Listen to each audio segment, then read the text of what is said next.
we will begin the monthly market outlook for the month of December, last month of 2024.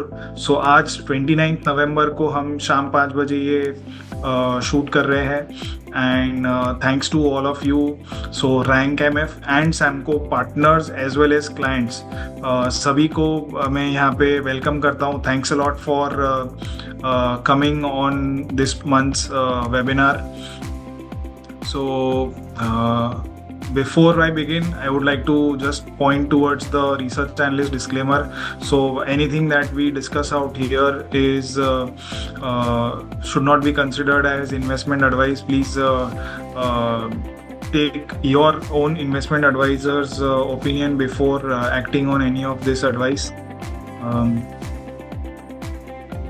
इसके अलावा now we will start with the global cues and outlook. तो जैसे कि मैंने कहा था कि ये मंथ में बहुत ही इंटरेस्टिंग इलेक्शंस समाप्त हुए हैं. So US had gone through election और लास्ट मंथ, और मैंने ये अपनी जो मंथली मार्केट इनसाइट्स कॉल है for the month of October, पिछले महीने ही जब हमने ये कॉल किया था तभी मैंने कुछ ये स्लाइड्स बताई थी. I am just रिकैपिंग the slides which I had shown you. तो मैंने आपसे पूछा था कि हु विल विन, और ज़्यादातर लोगों का ओपिनियन ये निकल के आ रहा था कि Trump will win, and actually यही हुआ.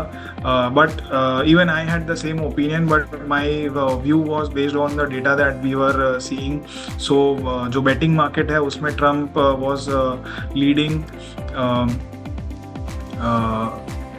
बेटिंग मार्केट के अलावा जो बॉन्ड यील्ड्स है वो भी इसी तरफ का इशारा कर रही थी. और finally the most important cue of all was the Trump's own company itself. तो Trump media and technology group नाम की एक कंपनी लिस्टेड है डोनाल्ड ट्रम्प की मार्केट्स में, and the company was up 357% in less than 2 months time period. तो this itself was telling us कि the market has almost priced in Trump victory, and actual में यही हुआ. And Trump was elected with a wide margin. तो no points for guessing who wins the elections. लेकिन Trump के आने के बाद भी यूएस मार्केट्स में एक बहुत ही अच्छी तेज़ी देखी गई. तो in the week of elections US markets में ऑलमोस्ट 5% तक की तेज़ी देखी गई. And everyone should be happy, right? लेकिन Trump, even though he might be happy, but internally he knows that there are a lot of problems that he has to solve. So America's problems are not going anywhere, and we are going to talk about these problems in this month's monthly outlook, and how these problems will affect global economy and global markets. So before we jump into all those things, we will start with the standard template that we look at every month. तो हमारा जो perspective है, जो top down approach है markets को देखने का, उसमें हम लोग क्या करते हैं कि basically we see how interest rates affect stock market. So किसी भी मार्केट में जो फ्यूल है वो लिक्विडिटी से आता है. लिक्विडिटी ही है जो मार्केट्स को ऊपर या नीचे लेके जाती है, और ये लिक्विडिटी कहाँ से डिसाइड होती है? It is basically decided from interest rates. And दुनिया की सबसे बड़ी जो इकॉनमी है वो यूएस है. तो यूएस के जो इंटरेस्ट रेट्स है वो डिसाइड करते हैं कि global markets and mainly US markets किस तरफ जाएंगे. So that's why we look at interest rates. और इंटरेस्ट रेट्स अगर हाई है तो दो तरीके से इम्पैक्ट आता है उसका. First is consumers. तो if interest rates are high तो the borrowing cost for this consumer is high, they reduce spending and they reduce. So this eventually leads to reduction in future profits and revenues of companies and leading to a stock price fall. इसके अलावा businesses को भी high borrowing cost से impact गिरता है, and they delay their capacity expansions and investments, and eventually this leads to again a fall in stock prices. इसके अलावा high interest rates investors को भी impact करते हैं. तो अगर interest rates high होंगे तो investors will prefer not to take undue risk. तो capital will move away from risky assets and move into safe assets like bonds. और इसके ठीक विपरीत अगर इंटरेस्ट रेट्स लो है या कम हो रहे हैं तो people will start switching from riskier assets to safer assets. To riskier assets to safer assets. So इस तरीके से ये पूरा साइकिल चलता है. And finally interest rates and bond yields they both move hand in hand. तो अगर ये दोनों ऊपर जा रहे हैं तो बॉन्ड प्राइसेस नीचे जा रहे हैं. So this is what we look at every month. अब इसमें सबसे इम्पॉर्टेंट जो चीज़ है वो है यूएस बॉन्ड यील्ड्स. तो US bond yields is the fountain और life blood of the global financial markets. तो यूएस बॉन्ड यील्ड्स किस तरह जाएगी, किस दिशा में जा रही है, उससे बहुत सारे मार्केट्स का डायरेक्शन डिसाइड होता है. So despite 75 Bips rate cut, interest rate cut in US, the bond yields have shot up, which was very strange, which we have not seen in the recent times.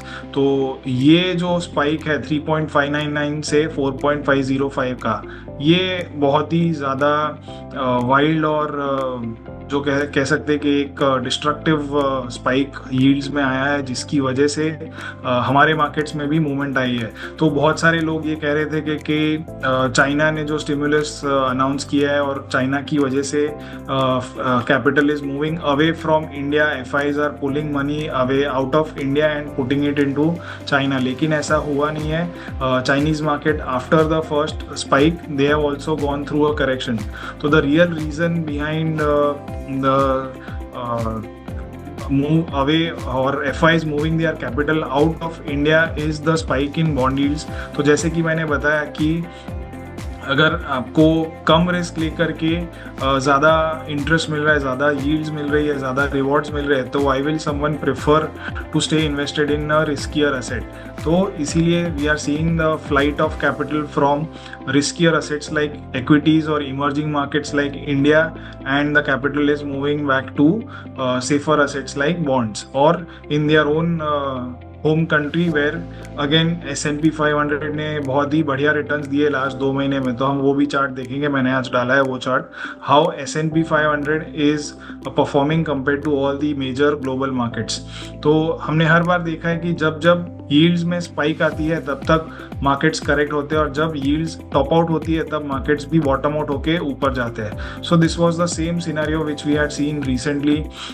सितंबर 26 को yields में 3.599 का एक लो मारा, और उसी दिन पे हमारे मार्केट्स भी हाई पे थे. 26,277 का हाई मारा, and from that point onwards our markets have been trending lower. Last 2 हफ्ते से हम देख रहे हैं कि yields have cooled off and our markets have also stabilised and are trying to move higher. लेकिन क्या ये मूव सस्टेन करेगी और will we move higher? That's thing to wait and watch. So now inflation, जो हम अभी बात कर रहे थे कि what are the problems that the Trump government will have to deal with. तो उसमें इन्फ्लेशन जो मेन हेडलाइन इन्फ्लेशन है वो has risen marginally from 2.5 to 2.6%, which will look okay, लेकिन एक्चुअली इट इज़ नॉट. ये हम आगे देखेंगे. तो interest rates have been cut by 75 bips. तो जो नेट डिफरेंशियल है इंटरेस्ट रेट्स और इन्फ्लेशन का, वो 2.15% पे है, विच इज़ ओके.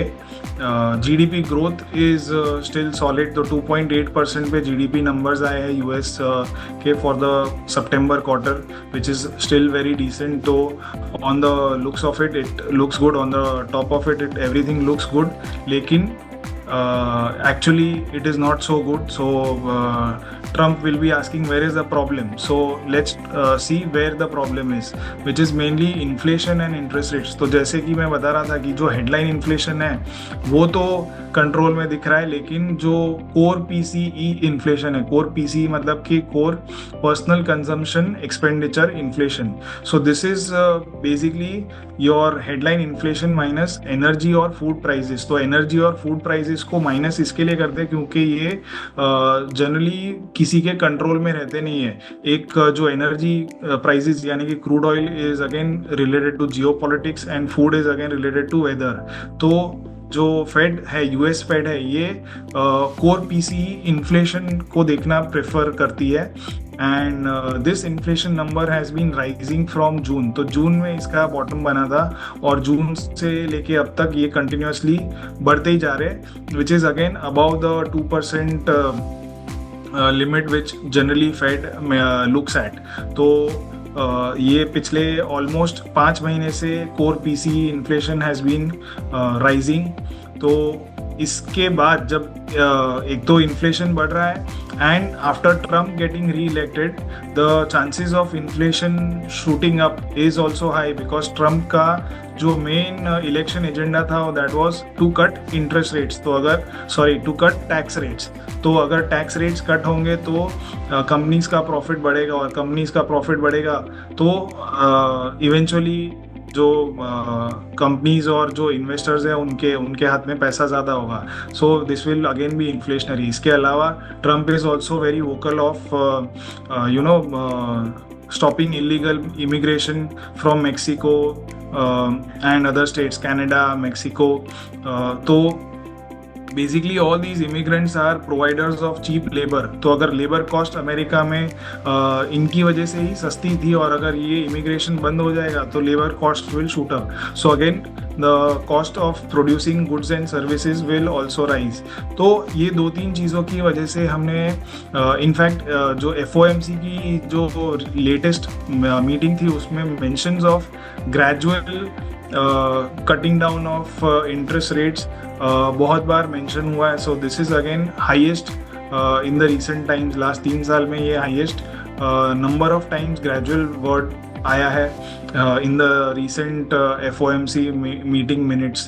तो द फोकस और emphasis is on gradual reduction, जो कि पहले ऐसा था कि इट इज़ ऑलमोस्ट गिवन के interest rates are bound to go down in every fade meeting. तो ये ऐसा होता हुआ लग नहीं रहा है. एंड जिस तरीके से इन्फ्लेशन ऊपर ही रह रहा है तो इसके चांसेस अभी धीरे धीरे कम होते जाएंगे. इसके अलावा बिकॉज इसके अलावा interest payments have crossed $1 trillion. तो ये स्लाइड मैंने पिछली बार भी दिखाई थी. And inflation and interest rates अगर क्योंकि हाई है तो इंटरेस्ट पेमेंट्स भी बहुत ज़्यादा हाई आ रहा है. So almost $1 trillion. So $35 trillion की GDP है और उसमें $1 trillion they are paying each year and this number is going to rise successively if they don't control their debt. तो ये नंबर बढ़ता ही जा रहा है और ये हमने देखा है कि इवेंचुअली इट विल हैपन के और it is going to happen soon के US government will spend excessively on its interest payments and it will reduce or the spending on defense will reduce. So any great power that spends more on debt servicing than on defense will not stay great for long. It was true for Habsburg Spain, true for Asian regime France and true of the British Empire. So ये हम एक financial historian है Niall Ferguson, उन्होंने कहा है कि जब भी कोई ग्रेट सुपर पावर अपने डेट सर्विसिंग पे ज़्यादा पैसा दे रहे हैं तो और compare to its defence it doesn't stay great for long enough. तो this is something which is worrying Trump. और इसीलिए जो जैसे कि मैंने कहा कि US debt is now almost $35 trillion और GDP है लगभग $27 ट्रिलियन.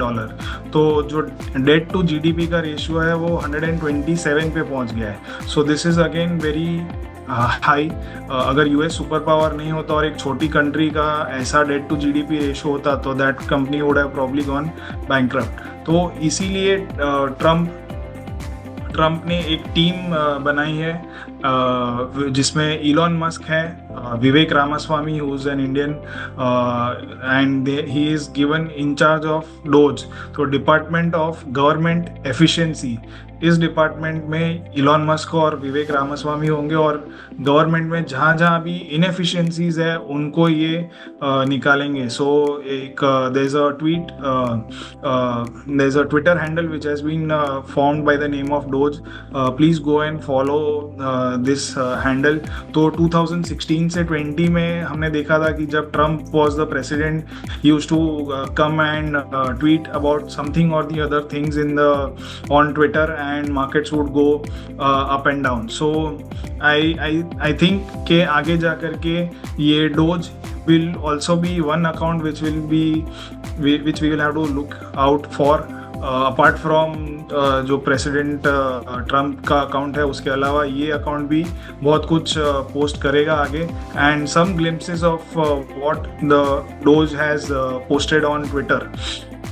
सो किस तरह की इनएफिशिएंसीज है गवर्नमेंट ऑफ यूनाइटेड स्टेट्स में.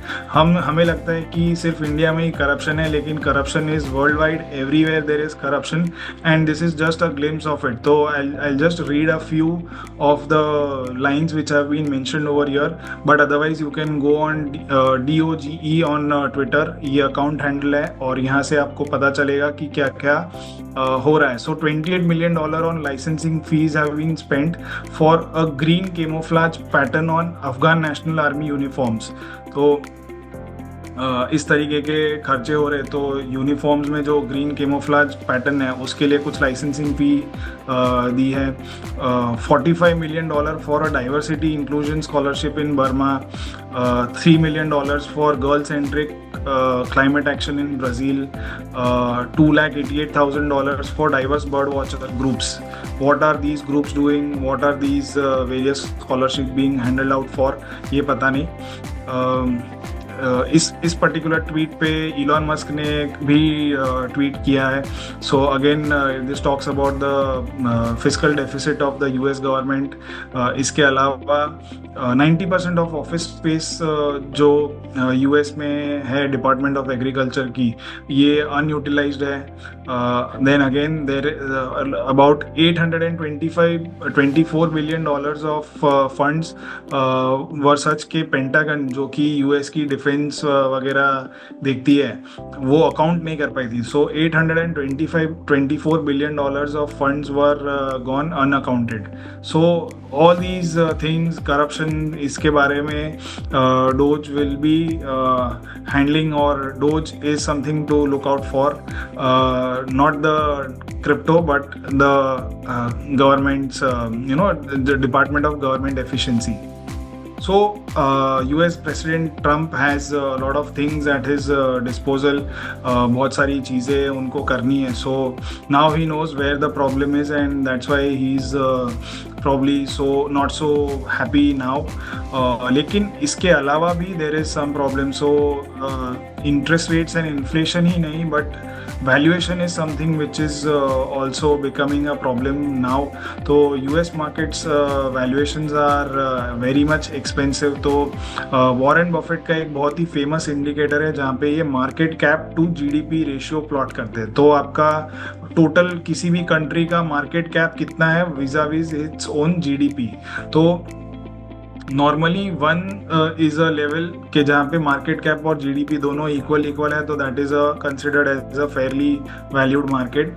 This was the trend that we were seeing. तो वन भी एक्चुअली थोड़ा ओवरबॉट जोन में आता था पहले, लेकिन one was generally in the last 10 years one was considered as okay kind of a level. लेकिन ये 1 के लेवल को पार करके 2 तक पहुंच गए हैं US राइट नाउ. एंड 2022 में ये 2 के लेवल्स के पार गया था, एंड फिर we had seen a sharp correction.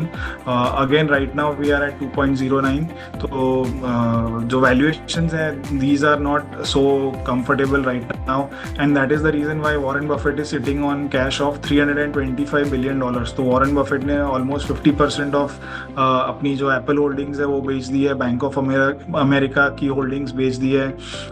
There are a few other stocks which he has sold off, and he is sitting on cash. तो इसके अलावा जो US stocks again another metric is के जो S&P 500 की जो yields है, dividend yields है, फॉरवर्ड अर्निंग यील्ड्स जो है, वो minus the 10-year treasury yields are has turn negative for the first time since 2002. तो दिस इज इंडिकेटिंग के मार्केट में कितना फ्रॉथ है. So when your yields are rising or positive, it indicates के your stocks are more attractive compared to bonds. और जब yields गिर जाती है और ये तो नेगेटिव में चली गई है तो means के stocks are not so attractive. इसके अलावा S&P 500 का market cap compared to the world GDP is almost at the all-time highs level now. So and last but not the least is Nasdaq. तो Nasdaq 100 का जो index है उसका अगर हम रेशियो चार्ट बनाते, रिलेटिव स्ट्रेंथ का ये रेशियो चार्ट अगर हम बनाए विथ S&P 500, तो again that is also trading at very high levels compare to S&P 500. मतलब कि जो टेक स्टॉक्स है उसमें भी एक सॉर्ट ऑफ अ बबल जैसा बन रहा है. And all this when US markets have outperformed all the other markets on the globe except China. तो चाइना में एक स्टिमुलस आया था सितंबर के महीने में, इससे वो लगभग 18% अप है. But otherwise all the other countries indices are down. तो S&P 500 is up by about 4.4% in the last 2 months. DAX and FTSE which is Germany और UK, ये दोनों फ्लैट रिटर्न्स दिए हैं. निकेई ने नेगेटिव रिटर्न्स दिए हैं. Nikkei is Japan, Nifty which is India and CAC 40 which is Paris. तो France और इंडिया ये दोनों ने नेगेटिव 7% रिटर्न्स दिए हैं. सो all the other markets except China have given negative returns compared to S&P 500. So यहाँ पे बहुत ही स्ट्रॉन्ग चांस है S&P 500 में एक करेक्शन आने का. तो ये चार्ट मैंने आपको सितंबर में बताया था कि ये निफ्टी का चार्ट है. Nifty was trading at the almost at the top of this channel और मैंने कहा था कि ये is hitting a resistance while being heavily in overbought zone और यहाँ से एक करेक्शन शॉर्ट टर्म वाला बन सकता है. एंड एक्चुअली वी सॉ के निफ्टी ने उसी दिन पे, सो 27 सितंबर को हमने मंथली मार्केट्स कॉल किया था और उसी दिन पे निफ्टी ने टॉप बनाया और वहाँ से लगभग 11% फॉल निफ्टी में ऑलरेडी आ चुका है. So something similar is happening in S&P 500 right now. तो S&P 500 ने भी एक बहुत ही बढ़िया ये राइजिंग कर्व चैनल में ट्रेड कर रहा था और अब ये एक डबल टॉप जैसा बन रहा है. So if you take a close look, यही चार्ट का एक क्लोजर वर्जन है. When you take a closer look तो रेजिस्टेंस इज सीन अराउंड 6000 और एक बेरिश डाइवर्जेंस भी बन रहा है जो कि हर बार जैसा ये हुआ है कि प्राइस बढ़ा और RSI में डाइवर्जेंस आया, RSI में लोअर टॉप बना तो इवेंचुअली थोड़े टाइम बाद बाजार में एक करेक्शन आता है. Again same thing was happening over here as well and right now also we are seeing a big enough divergence. तो ये एक एम टॉप या डबल टॉप जैसा बन रहा है. 6000 would be my stop loss for let's say S&P 500 में अगर किसी को शॉर्ट जाना है तो. और डाउन साइड में 5800 के लेवल्स आ सकते हैं और अगर चीज़ें ख़राब हुई ज़्यादा तो it can even fall lower to 5700 और 5600 काइंड ऑफ लेवल्स. तो do keep an eye on S&P 500. अब इसके अलावा जो डीलिंक्वेंसीज है ये हमने बहुत बार ये सब चार्ट्स देखे तो I am not repeating but again these delinquencies which is credit card debt और auto debt are again on the rise. तो ये हमने अप्रैल 24 से शायद ये चार्ट्स दिखाना शुरू किए थे और ये तब से ये डीलिंक्वेंसी लेवल्स बढ़ ही रही है. And so Mr. Trump will be worried now. So let's see what happens once he resumes office. So that's all in global markets outlook. अब हम इंडियन मार्केट्स की बात करें तो इंडिया में भी सिनारियो बहुत ज़्यादा रोजी नहीं है. So Indian interest rates is at around 6.5. I'm getting a few, I think, questions.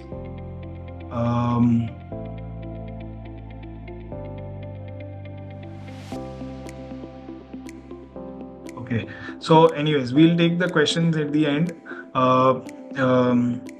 India के जो इंटरेस्ट रेट्स है वो 6.5 पे अभी भी चल रहा है and inflation is at around 5.49, तो there is not much scope for the RBI to make any movement in interest rates. जो बॉन्ड यील्ड्स है वो भी साइडवेज हो गई है, so even bond market is not sure of what is likely to happen next. और आज सबसे लेटेस्ट जो नंबर्स है 4:30 बजे ये नंबर आज आया है जीडीपी का, तो GDP has slowed down. So GDP numbers पिछले 6 क्वार्टर्स के लोएस्ट लेवल पे है, तो 5.4 का लेवल सितंबर क्वार्टर के जीडीपी के लिए आया है, which is far lower than जो हमने एक साल पहले, मतलब जो दिसंबर वाला क्वार्टर था उसमें लगभग 8.6 का नंबर आया था और तब से अब तक 5.4 पे आ गए. So from being one of the fastest growing large economies we are now slowing down. तो इंडिया का जो जीडीपी ग्रोथ है वो स्लो डाउन कर रहा है. इसके बाद जो क्वार्टरली रिजल्ट्स आए थे निफ्टी 50 के, so for second Q2 FY25 September quarter के जो नंबर्स हैं Nifty 50 companies which is majority of the market cap, तो सेल्स और PAT growth is also one of the lowest seen in the last 3 years. तो 6% sales growth and 4% PAT growth रही है for Nifty 50 companies, which is again very disappointing. तो your GDP is slowing down, your corporate numbers are not so great, US valuations are at the peak. Market US market भी एक froth जैसा लग रहा है, या एक correction short to medium term correction आने के चांसेस है. And given this scenario our markets have already corrected. तो निफ्टी में एक अच्छा खासा 10% का करेक्शन हमने देख लिया है. तो हम निफ्टी में आगे क्या लग रहा है ये देखेंगे. निफ्टी के वैल्यूएशंस जो है वो मोर और लेस दे हैव रिट्रेस्ड, तो there is nothing much to talk about over there. Small cap में भी वैल्यूएशंस थोड़े करेक्ट हो चुके हैं, सो मोर और less we are fine with that. लेकिन आगे मार्केट्स का क्या रुझान रहेगा, what will the markets do. तो we are currently in the fear phase. In generally we have seen के फियर फेज में मार्केट्स गिरते या साइडवेज हो जाते हैं. So far we are above the water mark of 75,000 levels on Sensex, तो तब तक कोई खास चिंता की वजह नहीं है. लेकिन जो मीडियम टर्म का रोड मैप है उसमें हम क्या देख रहे हैं कि basically what we had seen was के 3,000 पॉइंट्स की एक रेंज में निफ्टी ट्रेड करता है. तो 15.5 से 18.5 और 18.5 से 21.5 एंड देन इवेंचुअली 24,500. तो ये 26,000 के आसपास जा कर के फिर इसमें हमने फॉल देखा है. Right now we are trading below 24,500 levels. तो if the bulls are able to recoup the level of 24,500 तो बहुत ही अच्छा है. लेकिन अगर let's say 24,500 क्रॉस नहीं कर पाता है and the selling pressure increases, और let's say US markets में बहुत बड़ा करेक्शन आता है, तो even we will follow suit and we might touch the lower support level of 21,500. तो नीचे के साइड पे 21,500 is the level to watch out for. ये वर्स्ट केस सिनेरियो में ये लेवल्स तक हम जा सकते हैं. अब मैंने जो शॉर्ट टर्म रोड मैप में हम क्या देख रहे हैं. So basically short term road map में 13 नवंबर को मैंने ये स्नैपशॉट पोस्ट किया था सैमको ट्रेडिंग ऐप पे, जहाँ पे मैंने बताया था कि निफ्टी एक ये चैनल में ट्रेड कर रही है और चैनल के सपोर्ट पे आ गई है. तो 200 DMA का सपोर्ट भी मिल रहा है निफ्टी को, और बुलिश डाइवर्जेंस था and we had seen a drawdown of 10% in 45 days. तो वहाँ से हम एक बाउंस बैक देख रहे हैं. अच्छा खासा 1001 पॉइंट का हमने बाउंस बैक देखा है. So right now what are we seeing. So जो 1000 पॉइंट का बाउंस बैक आया वो कौन से लेवल से आया. सो 23,338 विच वॉज द इलेक्शन के रिजल्ट आने के एक दिन पहले का जो एक हाई हमने मारा था, which was a very strong important psychological और इमोशनल लेवल, तो इस लेवल का जो ये रेजिस्टेंस था, ये रेजिस्टेंस अब सपोर्ट बन गया है 23,338 और यहाँ से बाउंस बैक कर रहा है। सो 24,500 से 23,338, this is the range where I see the Nifty trading for the next few days. Even though let's say America का मार्केट्स करेक्ट होता है तो हम आउट परफॉर्म करेंगे because we have already fallen by 10 to 11%। तो in such a scenario we might trade in a range, तो बहुत ज़्यादा कुछ मूवमेंट नहीं आएगी and we will probably trade in this 800 point range for the next few days. और short term road map में ये हम देख रहे थे कि जब 4 हफ्ते का ये यहाँ पे हमने देखा था कि सितंबर अक्टूबर में 4 हफ्ता लगातार निफ्टी कंसिस्टेंटली गिरी है, तो जब ये ऐसा होता है तो 1 मंथ फॉरवर्ड रिटर्न कैसे होते हैं, तो ये हमने बताया था और वी वर सीइंग के chances of positive return in 1 month were 75%, लेकिन ये हुआ नहीं।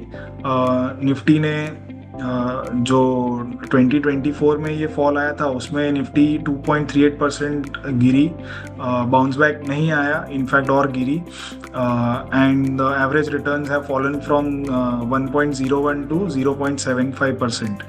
तो अब 3 महीने के फॉरवर्ड रिटर्न्स और 6 मंथ के फॉरवर्ड रिटर्न्स क्या होंगे ये हमें आगे वक्त बताएगा, but for 1 month our view did not work, so this is one thing which did not work for us.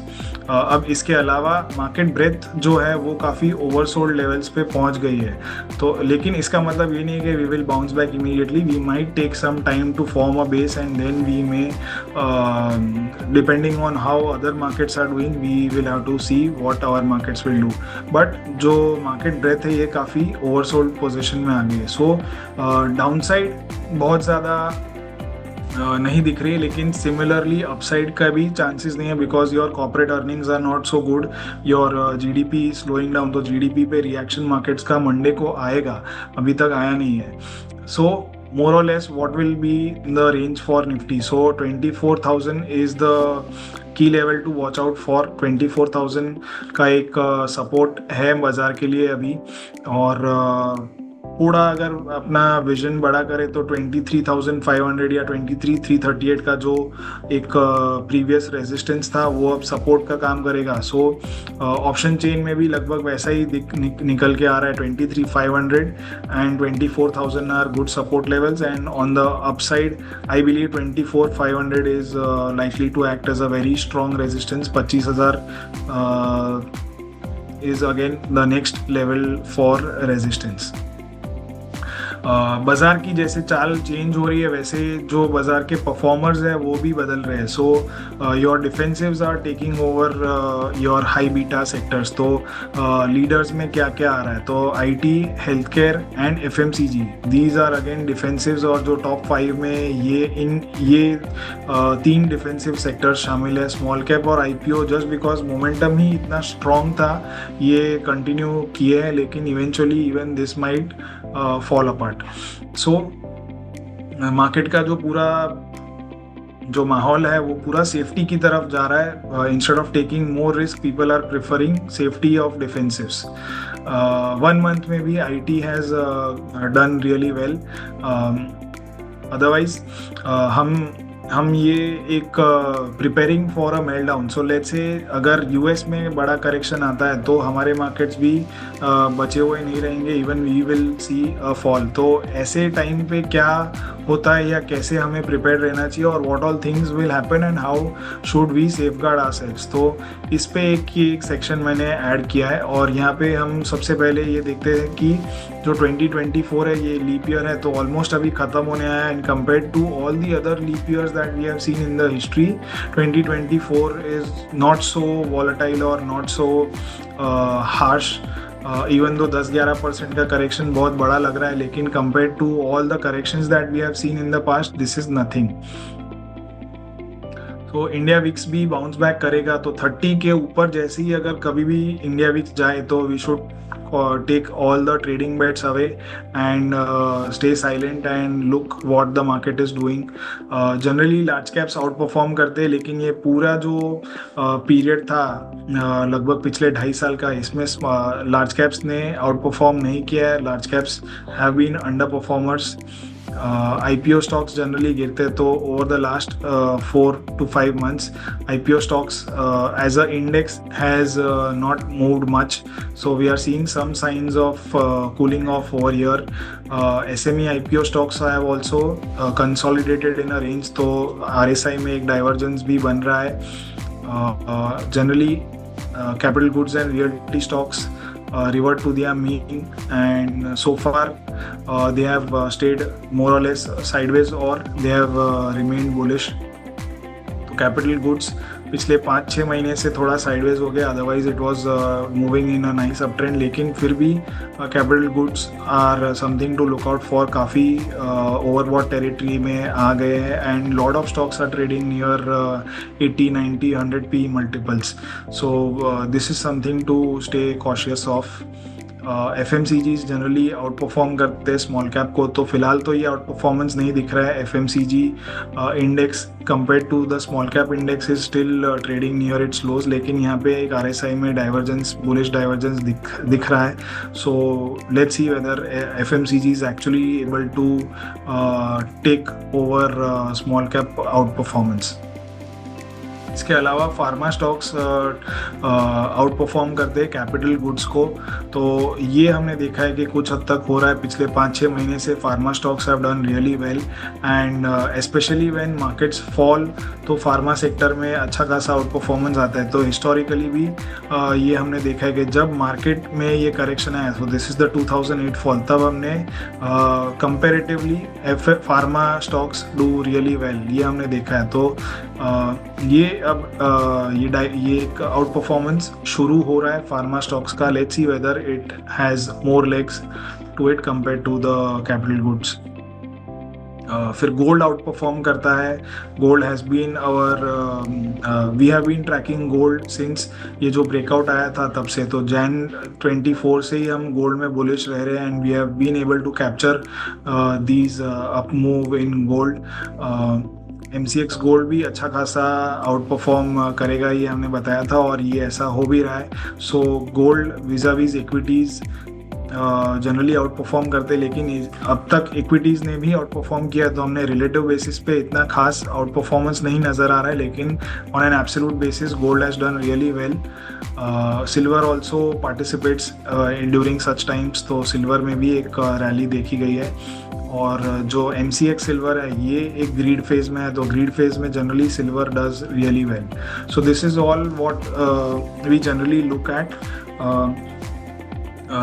in our preparing for the meltdown. So let's see अगर ये meltdown ऐसा actual में आ रहा है या नहीं आ रहा है, we will, ये वक्त ही बताएगा।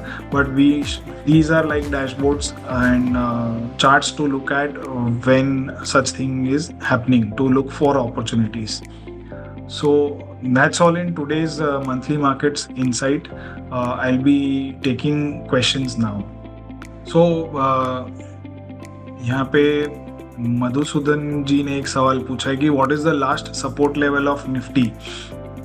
सो currently the major support level for Nifty is the 23,338 का जो लेवल मैंने बताया, कि जो इलेक्शन दिन के एक दिन पहले, मतलब जब एग्जिट पोल के नंबर्स आए थे, तो उस दिन का जो हाई था, ठीक उसी हाई से निफ्टी ने इस बार करेक्शन अपना ख़त्म किया और वहाँ से बाउंस लिया है। So that is the high that will act as a support right now. So 23,338 and उसके ऊपर 23,500 जहाँ पे ज़्यादा से ज़्यादा पुट राइटिंग हुई है।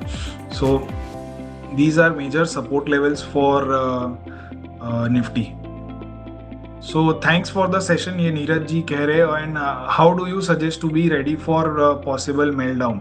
So ये हमेशा मेरे ख्याल से ये सवाल आता है। So मैं यही कहना चाहूँगा कि मेल्टडाउन आएगा ही, ये हमें पता नहीं, but see if you look at the US markets के जो भी मैंने चार्ट्स बताए, तो मार्केट कैप टू जीडीपी, जो वॉरेन बफेट वाला इंडिकेटर है, which is nothing but the market cap to GDP, इसके अलावा जो उनके बाकी के जो रिस्क प्रीमियम वाला चार्ट बताया मैंने, तो उसमें भी इट इज़ आफ्टर 2002 ये पहली बार इतना नेगेटिव में गया है. So the valuation for US markets is not comfortable. Nasdaq 100 is outperforming the S&P 500. So Nasdaq is almost like in a bubble territory.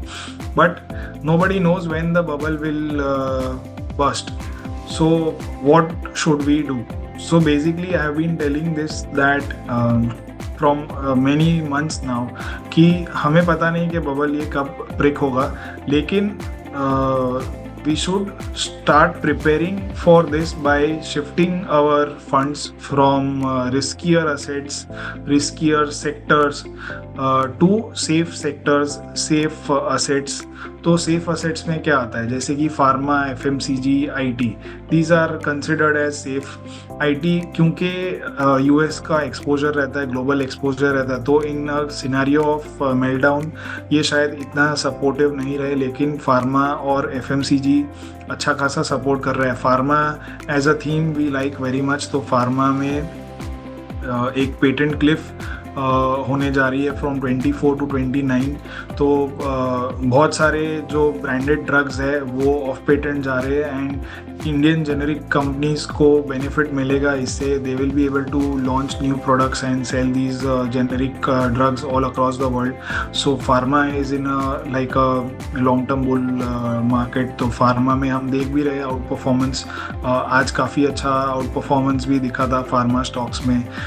Trump की जो पॉलिसीज़ है ये भी फार्मा को सपोर्टिव है. So all in all I would prefer कि meltdown आएगा कि नहीं आएगा, या आएगा भी ये पता नहीं, तो better is to at least shift some portion of your assets to safer sector, safer assets like gold, pharma, FMCG. तो थोड़ा रिस्क कम कर दीजिए अपने पोर्टफोलियो में और सेफ्टी की तरफ ज़्यादा जाइए. इसी तरीके से हम प्रिपेयर कर पाएंगे. I would never suggest to sell everything and sit on cash and wait के बाज़ार गिरे. ये बाज़ार गिरने की चक्कर में बहुत सारे लोग अभी भी कैश पर ही बैठे हैं. So never do this, but just do smart asset allocation and you would be all right. Nowadays market is volatile and unpredictable. How to trade now, and also tell about option hedging. So yes, agreed, market काफ़ी volatile है, और ये I think हमेशा से ही volatile रहा ही है. So it is very difficult, but as I said कि अगर आप trading करना चाहते हो तो just pick a few stocks where you think there is lot of value. तो अगर let's say pharma एक out performer तो है ही, तो either go with something which is relatively outperforming. तो जहाँ पे relative strength है, तो relative strength कहाँ है इस वक्त? फार्मा सेक्टर में काफ़ी अच्छी स्ट्रेंथ है. Lot of pharma stocks are trading near their lifetime highs, 52 week highs. तो these are some sectors or some stocks to trade for the short term. तो फार्मा में आप अपना लॉन्ग टर्म नज़रिया भी बुलिश है, और शॉर्ट टर्म में भी pharma is giving good opportunities. तो आप करेक्शन पे बाय कर सकते हैं या ब्रेकआउट पे भी बाय कर सकते हैं. Breakout in let's say capital goods might not help you so much right now. तो I would say कि आप उसे अवॉइड कीजिए. अब इसके अलावा what sectors do you think that is offering value? तो वैल्यू बहुत सारे एफएमसीजी स्टॉक्स में करेक्शन काफ़ी अच्छा खासा आ गया है, तो एफएमसीजी में आपको वैल्यू नज़र आएगी. इसके अलावा कुछ मेटल स्टॉक्स भी है जहाँ पे काफ़ी अच्छी खासी वैल्यू है. तो these are something where you can trade और इन्वेस्ट. इसके अलावा हमारी जो टीम है उसने होल्डिंग कंपनीज में we were spotting very much value. तो हमने ये जून के महीने में और कुछ रिसेंटली भी हमने होल्डिंग कंपनीज में रिकमेंडेशंस दिए थे सैमको ट्रेडिंग ऐप पे. तो even these have done really well. So one stock which we close last month was JSW Holdings with a gain of more than 100% in about 4.5 months. तो इसमें हमने एक अच्छी अपॉर्चुनिटी आइडेंटिफाई की और 100% plus के गेन्स भी इसमें हमने हमारे क्लाइंट्स को दिए हैं. सो this is something that you can do and you can trade in volatile markets. So one is go for stocks which are providing value. Another is go for stocks which are giving you which are trading with relative strength. तो Nifty या बाकी के जो indices है उससे ज़्यादा better perform कर रहे हैं, सिर्फ उसी में हाथ डालिए.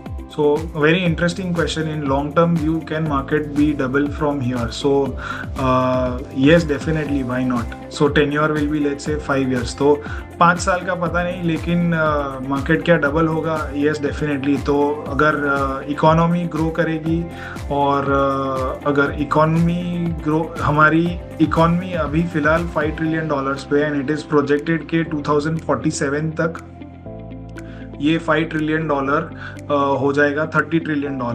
तो if your economy itself is growing by 6 times in the next 23 years, तो अगर इकोनॉमी ही 6 times ग्रो कर रही है तो क्या सेंसेक्स या इंडेक्स जो है, निफ्टी जो इंडाइसिस है जहाँ पे इंडिया की top companies, top capital efficient companies आती है, तो क्या ये 6x से ज़्यादा ग्रो नहीं करेगी? My answer is why not, they will also grow. तो जो आपको अभी सेंसेक्स यहाँ पे जो 70-80,000 के लेवल्स पे फ़िलहाल ट्रेड कर रहा है, ये अगले 23-24 साल में यही आपको निफ्टी भी 1.25 लाख के पार दिखेगी और सेंसेक्स भी जो अभी 80,000 पे है वो अगर 6 टाइम्स ग्रो करेगा तो ये 4,80,000 हो जाएगा in the next 23-24 years by conservative estimates. Generally Sensex companies और निफ्टी कंपनीज जीडीपी ग्रोथ से ज़्यादा ही ग्रो करती है और इसमें अगर आप